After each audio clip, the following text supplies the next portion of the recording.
When your head moves forward, three very important and destructive events may be taking place.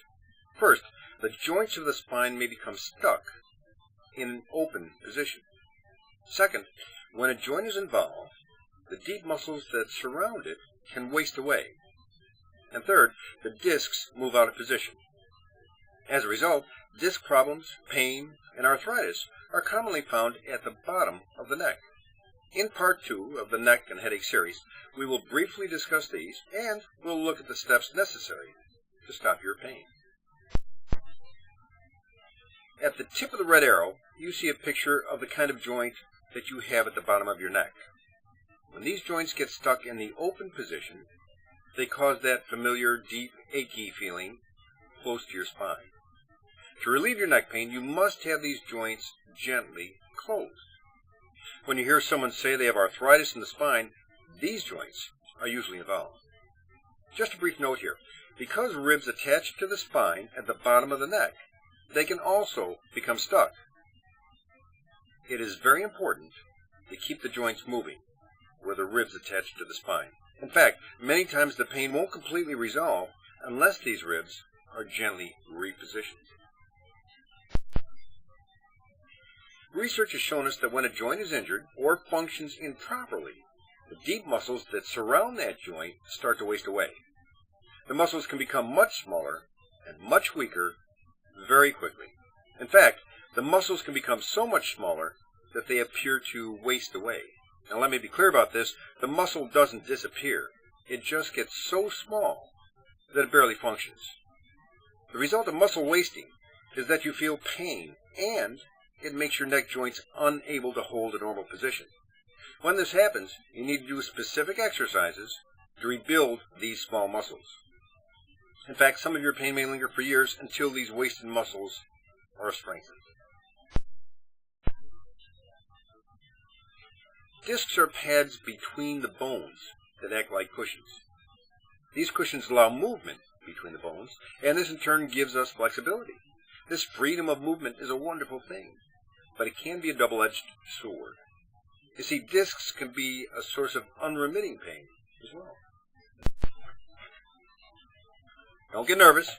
We're going to keep this simple. This is a picture of two discs, looking from the top down. Think of the discs in your spine as jelly donuts, because discs in our spine have a jelly center and a tough outside. The important thing to remember is that the jelly should always be in the center of the donut. Why? Because when the jelly is in the center of the donut, you have no pain. If the jelly pushes against the outside of the donut, you have pain. Simply put, jelly inside the donut, no pain. Jelly pushing against the outside of the donut, pain. In this picture, the person on the left has no pain because the jelly is in the center of the disc where it should be. The person on the right does have pain because the jelly is pushing against the outside of the disc. Simple. In the case of the person on the right, they also probably have arm pain because the jelly has been pushed so far away from the center of the donut that it is now pressing on the nerve. The jelly doesn't need to be very far away from the center of the disc to cause you pain. Therefore, I always treat the discs of my patients who have neck pain. While trauma from accidents can cause your disc to move out of position, it's important to remember that poor posture can cause it as well. Okay, let's review what we know. When your head moves forward, muscles in the back of the neck start to spasm, and this causes trigger points to form. The jelly in your disc moves away from the center, and this causes pain, and it prevents the joints of your neck from closing as they should. The small muscles in the spine may start to waste away, and this makes the joints in your neck unstable. Bottom line, these events can cause spasms, pain, headaches, and over time, arthritis. Massage is a wonderful thing. It relaxes the muscles and it feels great. But I find that pain and spasm in the neck will often return quickly unless the trigger points in the muscles are deactivated. Remember, trigger points can cause both local and referred pain to your shoulders, neck, and head. Secondly, traction is required to return the jelly to the center of your discs. This is an extremely important step, and it can't be emphasized enough. Third, The joints at the bottom of the neck need to be closed. Open joints tend to be found in people who have arthritis in the lower part of the neck. Fourth, motion at the base of the skull needs to be restored.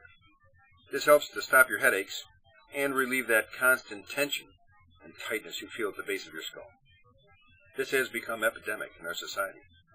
And lastly, exercises must be prescribed to stretch short muscles and strengthen weak muscles. This helps to reverse the head forward position, and it helps to stabilize the joints. Do these 5 things, and your muscle spasms will calm, and your pain will decrease rapidly. Do you suffer from neck pain that seems to be progressing or just won't go away? Do you suffer from a deep, nagging ache in your neck that builds as the day progresses? Have you given up and feel you just have to live with your headaches? Then perhaps you should consider an approach that combines soft tissue techniques with gentle, pain-free adjustments. This is the approach I take with my patients. Call and set up an appointment.